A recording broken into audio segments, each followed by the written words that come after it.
बच्चों, हिंदी की क्लास में आप सभी का फिर से स्वागत है। बच्चों, क्या आप आज एक नई कहानी सुनने के लिए तैयार हैं? तो चलिए आज की कहानी शुरू करते हैं। एक बार एक घना जंगल था। उस जंगल में बहुत सारे वृक्ष थे और एक वृक्ष के नीचे एक गृह था। उस गृह में एक ऋषि रहते थे।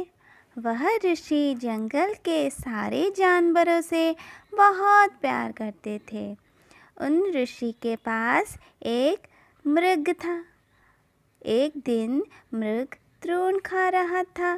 तभी उस जंगल में एक कृपण नृप शिकार करने के लिए आया। जब नृप ने मृग को देखा तो उन्होंने मृग पर कृपाण चलाया।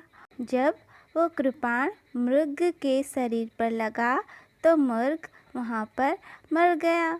तभी वहाँ पर वह ऋषि आए और वो मृग को मृत देखकर नृप के ऊपर बहुत क्रोधित हो गए और उन्होंने नृप को श्राप दे दिया कि तुम अभी एक वृषभ बन जाओ। तभी नृप वृषभ बन गया। जैसे ही नृप वृषभ बन गया तो उन्होंने ऋषि से माफ़ी मांगी। मुझे क्षमा कर दीजिए, मैं कभी किसी जानवर का शिकार नहीं करूँगा। इस तरह वो गिड़गिड़ाने लगे। तभी ऋषि को उस नृप के ऊपर दया आ गई और उन्होंने नृप को क्षमा कर दिया और उसे फिर से उनके असली रूप में बदल दिया और नृप अपने गलती का माफ़ी मांगकर अपने राज्य को चला गया। तो बच्चों, इस प्रकार ये कहानी खत्म हो गई। तो बच्चों, आपको ये कहानी कैसी लगी? उम्मीद है आप सबको ये कहानी बहुत अच्छी लगी होगी।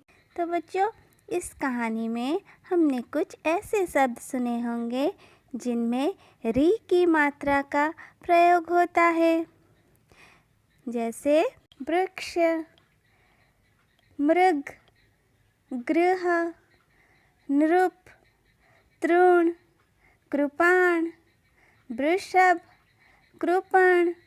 तो ये सारे जो शब्द हैं उन सारे शब्दों में री की मात्रा का प्रयोग होता है। री की मात्रा व्यंजनों के नीचे लगता है, सी की जैसे ये दिखता है। तो बच्चों, आज का हमारा विषय वस्तु यही री की मात्रा है। इस री की मात्रा से हम कुछ शब्द वाक्य सीखेंगे। तो पहले आप अपने हिंदी किताब को देखो। बच्चों, ये देखो, ये है री की मात्रा। चलो, री की मात्रा कैसे व्यंजनों पर लगाकर पढ़ा जाता है पढ़ते हैं। चित्र देखो, वर्ण और मात्रा मिलाकर शब्द पढ़ो। व री ख्य वृक्ष, न री प नृप, क री स क कृषक, म री ग मृग, ब री स भ वृषभ, ग री ई ह ण ई गृहिणी, क री प आ च आ य कृपाचार्य, न री प ग री ह नृपगृह, म री ग छ आ ल मृगछाल। तो बच्चों, इस प्रकार री की मात्रा व्यंजनों पर लगाकर पढ़ते हैं। तो अभी चलो, तुम्हारे किताब में और कुछ शब्द हैं उनको पढ़ते हैं। पहले लिखा है कृपा, मृगी, गृह, घृत, हृदय, कृपण, कृतकार्य, तृण, पृथु, घृणा, दृग, मृणाल, कृपाण, तृणमय, कृषि, भृगु, पृथक, वृतासुर, नृपसुत, गृहजात। तो बच्चों अभी हमने कुछ शब्द पढ़ लिए, अभी कुछ वाक्य पढ़ेंगे। इधर लिखा है पढ़ो, समझो और लिखो। पहले लिखा है मृग आया, वृक्ष मत काट, कृपाण पकड़, कृपण मत बन, हवन में घृत की आहुति डाल, नृपसुत का चित्र बना, अमृत चख। तो बच्चों अभी हमने वाक्य पढ़ लिए। अभी चलो इनमें से कुछ शब्दों का अर्थ हम उड़िया में समझेंगे, लिखेंगे। ठीक है बच्चों, देखो इधर पहले लिखा है वृक्ष। वृक्ष क्या होता है? वृक्ष अर्थ बोले गच्छ। फिर उसके बाद लिखा है गृह, तो गृह अर्थ घर। फिर उसके बाद लिखा है मृग। मृग क्या होता है? मृग अर्थ हरिण। फिर उसके बाद लिखा है नृप। नृप अर्थ हला राजा। फिर उसके बाद लिखा है तृण। तृण अर्थ घास। फिर उसके बाद लिखा है कृपाण। कृपाण हला खंडा। फिर उसके बाद लिखा है वृषभ। वृषभ अर्थ सांड। फिर उसके बाद लिखा है कृपण। कृपण अर्थ लोभी। तो बच्चों इन सारे शब्दों का अर्थ आप सब याद रखना और अपनी हिंदी कॉपी में लिखना। ठीक है, अभी चलो तुम्हारे किताब में कुछ प्रश्न हैं, उनका अभ्यास हम करते हैं। ठीक है, तो पहले 1 नंबर पर लिखा है री मात्रा युक्त वर्णों को जोड़कर शब्द बनाओ।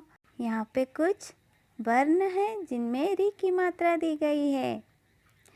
उन वर्णों को नीचे जो सब वर्ण हैं उनके साथ जोड़कर हमें शब्द बनाने हैं।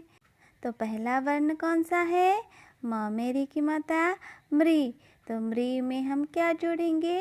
तो मृ में हम ग जोड़ेंगे तो हो जाएगा मृग। तो इधर हम मृग लिखेंगे। फिर मृ से और क्या होगा? मृ में हम त जोड़ेंगे तो हो जाएगा मृत। तो इधर हम मृत लिखेंगे। फिर इधर दूसरा वर्ण घ में री की मात्रा है। तो घ में री की मात्रा जो है तो इसके साथ हम क्या जोड़ेंगे? घृ के साथ हम त जोड़ेंगे तो हो जाएगा घृत। फिर घृ में और एक क्या जोड़ेंगे? तो इधर घृ में हम ना जोड़ेंगे तो हो जाएगा घृणा। तो ये भी हो गया। फिर तीसरा वर्ण क में री की मात्रा है। तो क्री में हम क्या जोड़ेंगे? क्री में हम पा जोड़ेंगे तो हो जाएगा कृपा। ये हो गया।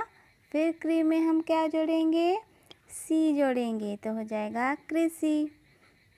तो ये भी हो गया। तो इस प्रकार हम री की मात्रा जोड़कर शब्द बना पाए। अभी 2 नंबर पर देखो, इधर लिखा है दिए गए वर्णों में री की मात्रा लगाकर शब्द को पूरा करो। तो इधर कुछ शब्द हैं, हमें सही स्थान पर री की मात्रा लगाकर सही शब्द बनाने हैं। ठीक है, इधर लिखा है गह। तो हम ग में री की मात्रा जोड़ देंगे तो हो जाएगा गृह। फिर इधर लिखा है तृण। अगर हम त में री की मात्रा जोड़ेंगे तो हो जाएगा तृण। इधर लिखा है ग। अगर हम द में री की मात्रा जोड़ेंगे तो हो जाएगा दृग। इधर लिखा है ल। अगर हम म में री की मात्रा जोड़ेंगे तो हो जाएगा मृणाल। फिर इधर लिखा है य। अगर हम ह में ई की मात्रा जोड़ेंगे तो हो जाएगा हृदय। फिर इधर लिखा है जात। अगर हम ग में री की मात्रा जोड़ेंगे तो हो जाएगा ग्रह जात। तो ये हो गया 2 नंबर। बच्चों 3 नंबर पर देखो, इधर लिखा है दिए गए शब्दों में से मात्राएं अलग करके लिखो। तो इधर एक एग्जाम्पल दिया गया है, जैसे मृगी। तो मृगी को मात्राएं कैसे अलग करके लिखेंगे? म, री, ग, ई, इस प्रकार। इधर और कुछ शब्द हैं, चलो इन सारे शब्दों को भी उसी प्रकार लिखते हैं। तो इधर पहले लिखा है कृषक, तो पहले हम लिखेंगे क, फिर री, फिर स, फिर क, ये हो गया। फिर इधर देखो, इधर लिखा है घृणा, तो हम इधर लिखेंगे घ, री, ण, आ, घृणा, तो ये हो गया। फिर देखो इधर लिखा है मृणाल, तो हम पहले लिखेंगे म, फिर री, फिर ण, फिर आ, फिर ल, ये भी हो गया।